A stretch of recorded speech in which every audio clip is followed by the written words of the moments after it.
नमस्कार, मैं हूं आपके साथ मैत्रेयी और आप देख रहे हैं हमारा खास कार्यक्रम राग बिहारी।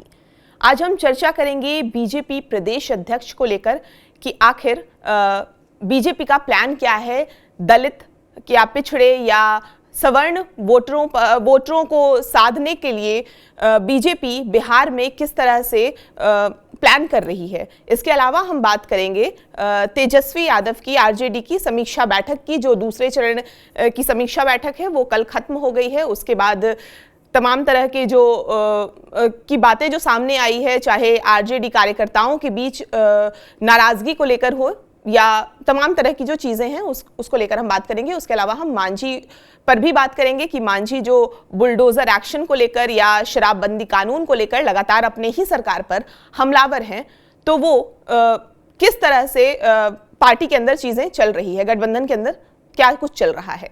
और इन सब विषयों पर बात करने के लिए हमारे साथ हैं राजनीतिक विश्लेषक प्रियदर्शी रंजन जी। सर, बहुत बहुत स्वागत है सबसे पहले आपका।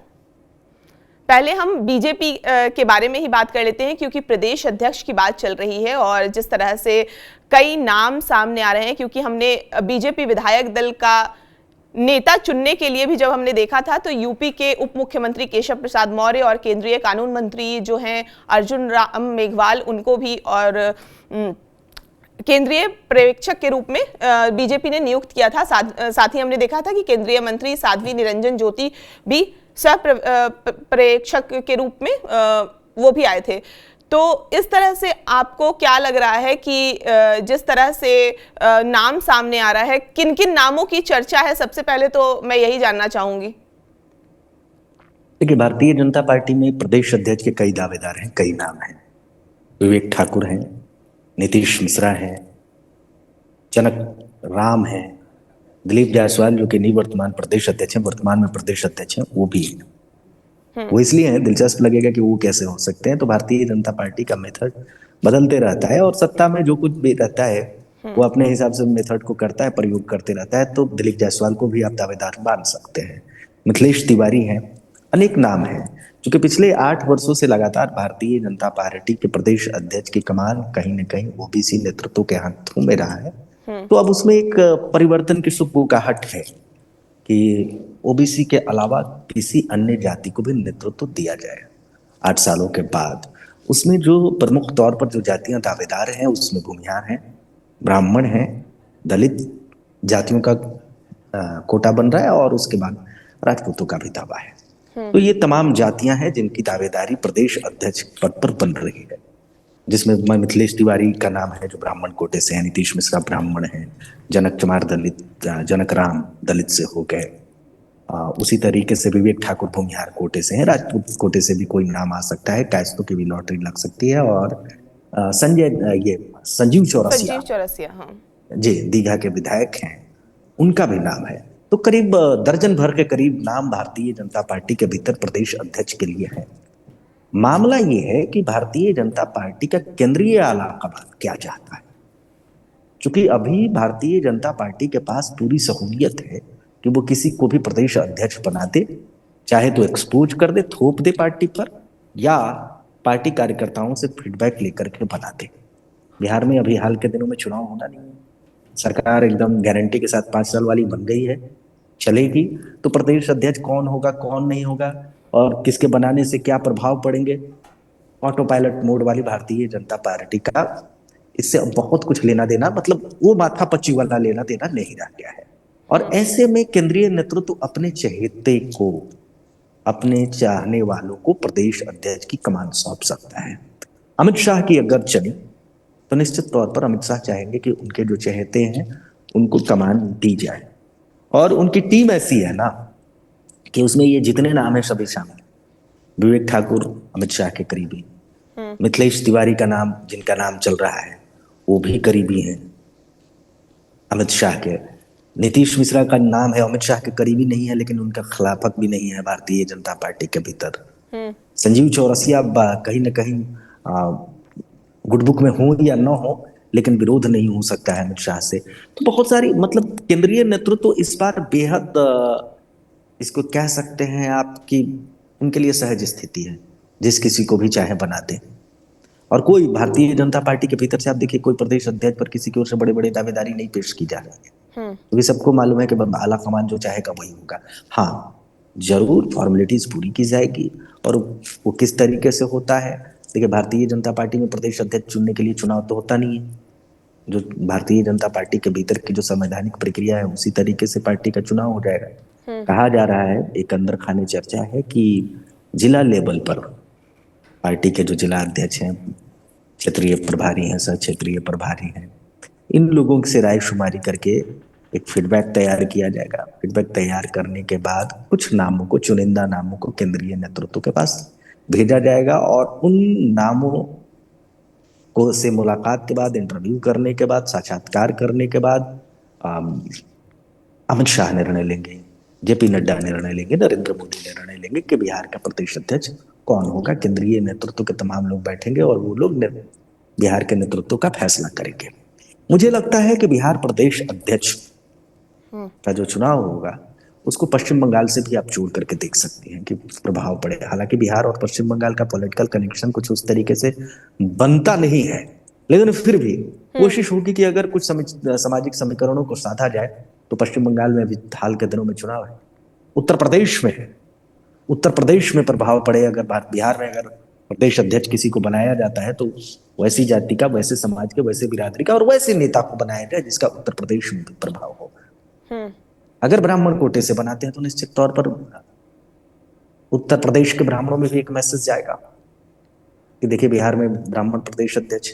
तो भारतीय जनता पार्टी बिहार के मद्देनजर कम केंद्रीय राजनीति गुणा गणित के हिसाब से बिहार के प्रदेश अध्यक्ष का फैसला लेगी। उत्तर प्रदेश में देखें कि बिहार का प्रदेश अध्यक्ष बनाने से क्या नफा नुकसान है, पश्चिम बंगाल में क्या नफा नुकसान हो सकता है, इसके मद्देनजर भारतीय जनता पार्टी अपना प्रदेश अध्यक्ष चुनेगी। जी, जब हम पर्यवेक्षक की जिस तरह से बात की थी तो एक दलित और 2 ओबीसी उस वक्त वो बनाए थे, बीजेपी बनाई थी, एक दलित कोटे से और 2 ओबीसी कोटे से। ऐसे में जब प्रदेश अध्यक्ष बनाने की बात चल रही है तो ज्यादा नाम सवर्णों का आ रहा है, क्योंकि नीतीश मिश्रा, विवेक ठाकुर, मिथिलेश तिवारी ये नाम चर्चा में। और नीतीश मिश्रा का हमने देखा कि जिस तरह से उनको मंत्री पद नहीं मिला था उसके बाद से बहुत लोग चर्चा कर रहे थे और अच्छे खासे लोग नाराज भी थे बीजेपी गुट के। तो क्या नीतीश मिश्रा अपर एज में है इस बीजेपी प्रदेश अध्यक्ष की रेस में?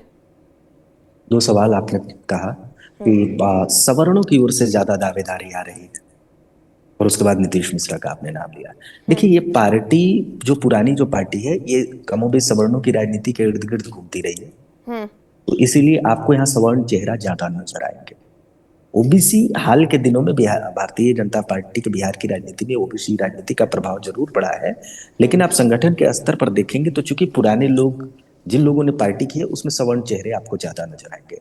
इसीलिए अगर ओबीसी कोटे से बनाना भी होता है इनको प्रदेश अध्यक्ष, तो कई बार बाहर से आयातित लोगों को बनाना पड़ता है, या ओबीसी कोटा को फुलफिल करना होता है तो भारतीय जनता पार्टी के भीतर से नेता उभर करके नहीं आते हैं, वो कहीं ना कहीं किसी अन्य पार्टी से इधर उधर से आते हुए दिखेंगे आपको, वैसे लोग ज्यादा दिखेंगे।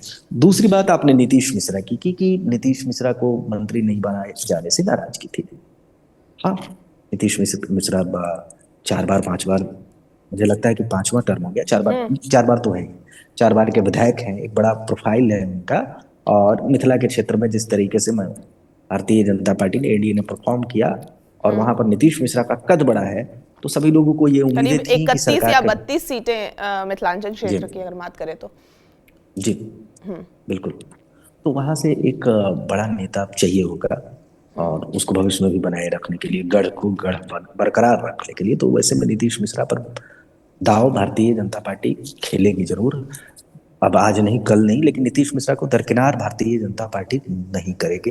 तो नीतीश मिश्रा का जो आप दावा पेश कर रही हैं अपने शब्दों के माध्यम से, बेहद मजबूत है, और मुझे लगता है कि भारतीय जनता पार्टी के अन्य नेता भी इस ओर कहीं ना कहीं दावा मैं नहीं पेश कर रही हूँ, ये चर्चा है, इसलिए मैं आपसे जानना चाह रही हूँ। में हाँ, चर्चा के हवाले से जो आप दावेदारी मतलब उनका नाम आपने जिक्र किया, हाँ। इसलिए मैंने कहा कि चर्चाओं के हवाले से जो दावेदारी आप पेश कर रही है, नीतीश कुमार, माफ करिएगा, नीतीश मिश्रा बड़ा चेहरा हो सकते हैं और ब्राह्मण राजनीति को साधने के लिए कहीं ना कहीं, और नीतीश मिश्रा को बनाने से एक और फायदा है, कि भविष्य की राजनीति में जिस तरीके से प्रशांत पांडे तीसरा विकल्प बनने की फिर से कोशिश करेंगे, तो वैसे में नीतीश मिश्रा के तौर पर एक बड़ा काट इनके पास होगा।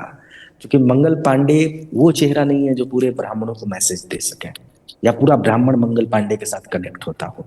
लेकिन नीतीश मिश्रा वो चेहरा है जो जिसके साथ पूरा ब्राह्मण समाज कनेक्ट करता है या कनेक्ट कर सकता है। तो ऐसे में नीतीश मिश्रा मिथिलेश तिवारी की दावेदारी बन रही है। दूसरी बात यह है कि ब्राह्मण भूमिहारों की भी एक मांग है भाई। भूमिहारों को भी मंत्रिमंडल में तो कम ही जगह दी गई है ना। विजय सिन्हा को भारतीय जनता पार्टी की ओर से उप मुख्यमंत्री जरूर बनाया गया है, लेकिन मंत्रालय उनके पास कौन कौन से हैं? सवाल है ना। जनता दल यूनाइटेड की ओर से भी एक ही भूमिहार मंत्री बनाया गया है। एनडीए में कुल मिलाकर के मात्र 2 भूमिहार मंत्री बने हैं। तो भूमिहारों की जो दावेदारी है, हिस्सेदारी है, पिछले कुछ दिनों से चली आ रही है एनडीए के भीतर, या जो समर्पण और त्याग है या समय दिया है इस जाति ने एनडीए के साथ, भारतीय जनता पार्टी के साथ खास करके, तो भूमिहारों का स्वतः दावा बनता है। जिस तरीके से ब्राह्मणों का दावा बन रहा है उसी तरीके से भूमिहारों का भी दावा बन रहा है कि हमें, हाँ, अगर अन्य जातियों को जिस तरीके से पिछले कुछ अरसे से भारतीय जनता पार्टी ओबीसी राजनीति को अपने साथ जोड़ने के लिए तमाम प्रयास करते रही है, इसीलिए लगातार प्रदेश अध्यक्ष या अन्य स्तरों पर ओबीसी राजनीति को तरजीह दी गई। अगर वैसी कुछ सोच भारतीय जनता पार्टी की होगी तो फिर ये दलित राजनीति के साथ जाएंगे, यानी दलित प्रदेश अध्यक्ष बनाएंगे। हालांकि दलितों के साथ अब मामला इनका सुलझ चुका है। चिराग पासवान ने दलित राजनीति की बागडोर संभाल ली है। एक तरीके से जीतन राम मांझी भी उनके पास है। तो दलितों में मतलब बड़ा चंक इनके पास है। एक दलितों की जो मजबूत जाति है वो इनसे छुट्टी छुट्टी नजर आ रही है, बिछड़ती हुई नजर आती है, वो है रविदासों की जाति। और रविदासों के नेता के तौर पर जनक राम हो सकते हैं, दावा पेश कर रहे हैं, उनकी दावेदारी भी बन रही है। कांग्रेस ने प्रयोग किया था राजेश राम को, जो कि रविदास बिरादरी से आते हैं, उनको प्रदेश अध्यक्ष बना करके, हालांकि उसका कोई खास असर नहीं पड़ा। रविदास महागठबंधन के साथ पूरी तरीके से नहीं गए प्रदेश अध्यक्ष, कांग्रेस का प्रदेश अध्यक्ष बनाए जाने के बावजूद। हालांकि वे एनडीए के साथ भी पूरी तरीके से नहीं गए हैं, वे कहीं ना कहीं न्यूट्रल आज भी हैं। वो जो न्यूट्रल कास्ट है आज की तारीख में रविदास जाति, उसको अगर जनक राम को प्रदेश अध्यक्ष भारतीय जनता पार्टी बनाती है तो फिर मामला चमारों जाटू रविदासों को लेकर के भी भारतीय जनता पार्टी उनके बीच मजबूत हो जाएगी। मैत्रेय जी, सर अगले टॉपिक की तरफ बढ़ते हैं, क्योंकि आरजेडी की समीक्षा बैठक जो है वो 9 दिसंबर को दूसरे चरण की खत्म हो गई है और इसके बाद लगातार चर्चा हो रही है। पार्टी कार्यकर्ताओं ने तेजस्वी से सीधी मुलाकात की मांग रखी है। उसके अलावा भी गरीब उम्मीदवारों को भी पार्टी फंड से चुनाव लड़ने की भी मांग की गई है और भी कई तरह की मांग है। कई नेता ये भी कह रहे हैं कि हार की वजह बने लोगों को भी बैठक में पहले बिठाइए। सीनियर नेताओं का इशारा राज्यसभा सांसद संजय यादव और रमीज की ओर होगा शायद। तो क्या इस बैठक के बाद आपको लग रहा है कि कुछ चेंजेस हुए हैं पार्टी में, आपसी कलह कुछ कम हुआ है या और बढ़ गया है? देखिए, ये तो उनकी पार्टी के नेता लोग बता पाएंगे, लेकिन मुझे जो लगता है निश्चित तौर पर समीक्षा होने में देर हुई, थोड़ी देर कर दी इन लोगों ने। और हार की जिम्मेवारी पहले लेनी चाहिए थी तेजस्वी यादव को, राष्ट्रीय जनता दल के नेतृत्व को, तब जाकर के सही मामलों में आप समीक्षा कर पाते। अभी तक तो हार की जिम्मेवारी किसी ने ली नहीं। किसी ने ली है क्या? नहीं, किसी ने नहीं। हार की जिम्मेवारी किसी ने नहीं लिया। और समीक्षा ये किस स्तर पर कर रहे हैं मुझे नहीं मालूम, लेकिन 2-3 सवाल हैं जिनका जवाब इनको ढूंढना चाहिए अपने मंथन में, अपने चिंतन में। सवाल ये है कि आप सिर्फ संजय यादव पर ठीकरा नहीं फोड़ सकते हैं, वे तो प्यादे हैं और प्यादे तो होते ही हैं बलि देने के लिए। जिस तरीके से कांग्रेस के भीतर अल्लाह बरू को कहा जा रहा है कि वे जिम्मेवार है, अरे भैया, अल्लाह बरू को बनाया किसने था, रखा किसने था? वो किसके ताकत पर उड़ रहे थे? राहुल गांधी। तो संजय यादव को उसी तरीके से बनाया किसने आरजेडी के भीतर, इतना ताकतवर? अपनी शक्ति प्रत्यायोजित की तेजस्वी यादव ने संजय यादव के भीतर, तभी तो वे ताकतवर बन गए। तो ये प्यादे हैं। सही है कि अल्लाह बरू को कांग्रेस के भीतर और आरजेडी के भीतर संजय यादव को सिर्फ मोहरा बनाया जा रहा है। असल खेल राहुल गांधी ने बिगाड़ा है, असल खेल तेजस्वी यादव ने बिगाड़ा है आरजेडी का। क्योंकि आप इन चेहरों पर कैसे भरोसा कर सकते हैं जिसको बिहार की राजनीति का कखा गघ नहीं आता है, किताब पढ़ करके वो व्यक्ति आपको राजनीति समझा रहा है। तो आपकी अपनी समझ कहाँ थी? आपके पास लालू यादव जैसा पिता हो, इतना बड़ा सीनियर लीडर, देश में स्थापित नाम, आप उसकी सलाह नहीं लेकर के संजय यादव की सलाह पर चल रहे हैं। संजय यादव से किसी भी दिन बेहतर राजनीतिक सलाह राबड़ी देवी दे सकती हैं। आप उनको पढ़ा लिखा नहीं मानिए, कुछ भी कह लीजिए, उसके बावजूद संजय यादव से किसी भी दिन किसी भी मुद्दे पर बेहतर सलाह तेजस्वी यादव को राबड़ी देवी दे सकती हैं। उनके अपने घर में मीसा भारती थी, अगर घर से बाहर नहीं जाना होता तो। और पिछले विधानसभा चुनाव के दौरान जिन रणनीतिकारों ने सफलता दिलाई थी, उन रणनीतिकारों को बाहर क्यों कर दिया? बाहर नहीं भी किया तो पार्टी के भीतर उनको किनारे क्यों लगा दिया? क्या इस पर समीक्षा करेंगे? इस पर समीक्षा होनी चाहिए। संजय यादव पर समीक्षा करके यानी तेजस्वी यादव को माफी के समान इसके अलावा भी बात आई है कि नए चेहरों को मौका दिया गया है। उसके अलावा लेन देन और खरीद फरोख्त का भी मुद्दा इस समीक्षा बैठक में उठा है, और लोग कह रहे हैं कि अचानक आए कैंडिडेट के पीछे भी कई कहानियां हैं। आर्थिक लेन देन का मेनली आरोप लगा है। तो आप मतलब क्या कहेंगे, ये नए नए जो चेहरे हैं वो क्या एक्चुअल में वो डिसाइडिंग फैक्टर थे क्या, कि मतलब लोगों के बीच वो उतने पॉपुलर थे नहीं जिस हिसाब से टिकट बंटवारा हुआ? बिल्कुल, देखिए आरजेडी के भीतर जिस तरीके से टिकट बंटवारा हुआ, या पूरे राजनीतिक दलों के बीच में भीतर पैसा देकर के टिकट खरीदने और बेचने का जो कल्चर पड़ा है, वो कहीं ना कहीं लोकतंत्र के लिए खतरा है। और आरजेडी जो पार्टी थी, जो इसको सफलता मिलती थी, उसमें कहीं ना कहीं ये लोग जमीनी लोगों को टिकट देते थे। लेकिन हाल के दिनों में तेजस्वी यादव डिरेल्ड हुए इस मसले पर, और संजय यादव के सलाह पर या जिसके भी सलाह पर इन्होंने टिकट बेचा। जो आरोप लगे, ये मैं नहीं कह रहा हूं, टिकट बेचने का आरोप इन पर लगा। संजय यादव का नाम आया, तेजस्वी यादव का नाम आया, राबड़ी आवास के सामने प्रदर्शन हुआ, श्राप दिया पार्टी के पुराने कार्यकर्ताओं ने कि ये पार्टी 25 सीट पर सिमट जाएगी, 26 सीट पर सिमट जाएगी, और वैसा ही हुआ। तो कहीं ना कहीं आप अगर संगठित कार्यकर्ता जो रहे हैं, आपके संगठन के जो लोग रहे हैं, उनको पूरी तरीके से खारिज कर दीजिएगा तो आपका यही हश्र होना है। ये लोग आरोप लगा रहे हैं चिलबन के पीछे से कि भैया वोट चोरी हो गया, ईवीएम हैक हो गया, इसीलिए हम चुनाव हार गए।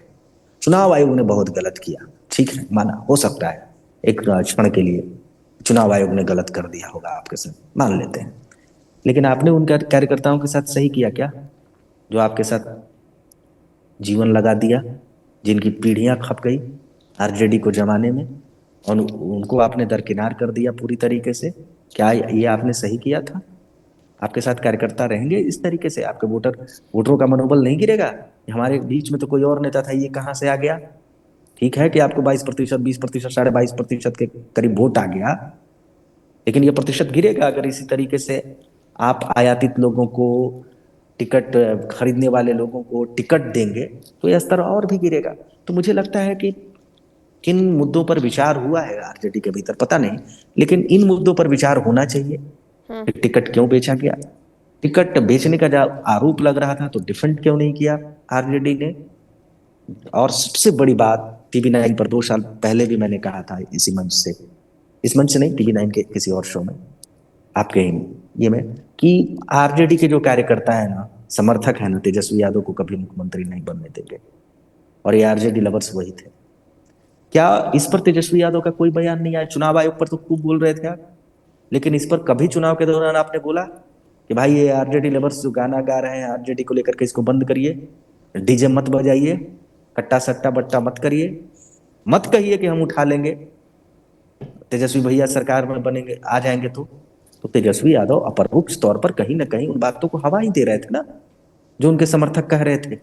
आपने उनको चुप कराया क्या? नहीं कराया। आपके मंच से छोटा बच्चा कट्टा की बात करता है, आपने उसको कहा कि ये गलत है? नहीं कहा। आपके पार्टी की प्रत्याशी बैठी हुई थी दुलारचंद यादव हत्याकांड में ट्रैक्टर पर, और उनके सामने जाति विशेष के लोगों को गाली दी जा रही थी, आपने रोका? आप नहीं रोक सकते थे, ठीक है, वहां आप नहीं मौजूद थे। बाद में इसका आपने निंदा की कि ऐसा नहीं होना चाहिए, नहीं किया। तो कैसे कैसे कहते हैं कि चुनाव आयोग ने हरवा दिया? आप इतनी गलतियां करेंगे और फिर चुनाव आयोग पर ठीकरा फोड़ेंगे? समीक्षा आपको अपने भीतर करनी चाहिए कि किन चीजों को लेकर के असल में कहाँ रहा। चुनाव आयोग से ऊपर उठिए। यह नेशनल बहानेबाजी है, राष्ट्रीय स्तर की बहानेबाजी है कि चुनाव आयोग ने चुनाव हरवा दिया। ये आज से नहीं चला आ रहा है, दशकों से चला आ रहा है। जब भी कोई पार्टी चुनाव हारती है तो कहती है कि उसे तो चुनाव आयोग ने हरा दिया। और राहुल गांधी इसके ब्रांड एम्बेसडर है चुनाव आयोग पर आरोप लगाने के मामले में, और उसी के छाये तले तेजस्वी यादव घूम कर रहे हैं इन दिनों, इसीलिए उन पर भी वही असर चढ़ा हुआ है। किस तरीके से कपिल सिब्बल के साथ हुए बातचीत में इन चीजों का जिक्र कर रहे थे। भैया आप मुद्दे पर बात नहीं कर रहे, आप वही राहुल गांधी ने जो टोन सेट किया है उसी टोन पर आप भी गाना बजा रहे हैं। नहीं चलेगा ना। क्या मैत्रेय मैं सही कह रहा हूँ, गलत कर रहा हूँ? इन चीजों पर समीक्षा होनी चाहिए या नहीं होनी चाहिए?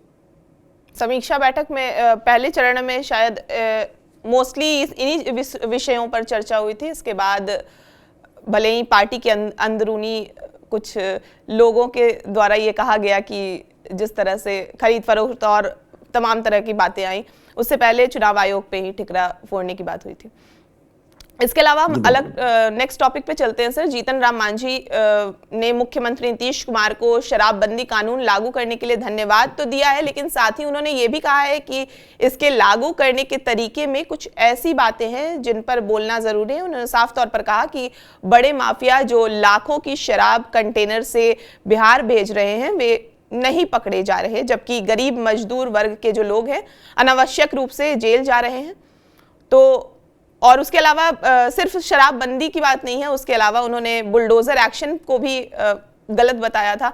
तो क्या लग रहा है आपको, जिस तरह से मांझी सम्राट चौधरी के का बुलडोजर एक्शन हो या नीतीश कुमार के का शराबबंदी कानून हो, लगातार उस पर कहीं ना कहीं सवाल जरूर खड़े कर रहे हैं? देखिए, जीतन राम मांझी उन नेताओं में से रहे हैं जिन्होंने हमेशा शराबबंदी की मुखालफत की, परोक्ष या अपरोक्ष।